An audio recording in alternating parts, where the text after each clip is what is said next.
بسم اللہ الرحمن الرحیم۔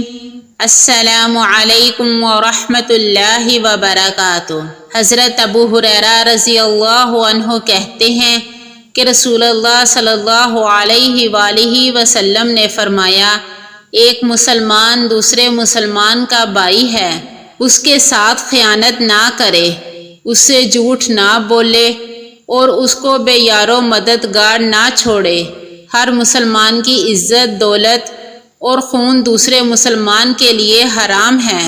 تقویٰ یہاں دل میں ہے۔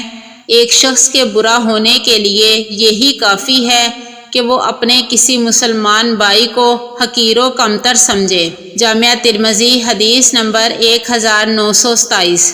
حضرت ابو ہریرہ رضی اللہ عنہ کہتے ہیں کہ رسول اللہ صلی اللہ علیہ وآلہ وسلم نے فرمایا، 3 دعائیں مقبول ہوتی ہیں، ان میں کوئی شک نہیں ہے: مظلوم کی دعا، مسافر کی دعا اور بیٹے کے اوپر باپ کی بد دعا۔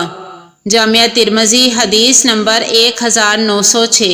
حضرت ابو ہریرہ رضی اللہ عنہ سے روایت ہے کہ رسول اللہ صلی اللہ علیہ وآلہ وسلم نے ارشاد فرمایا، جب اللہ تعالی مخلوق کو پیدا کر چکے تو اپنے آپ پر اپنے پاس موجود کتاب میں لکھا، میری رحمت میرے غصے پر غالب ہو گئی۔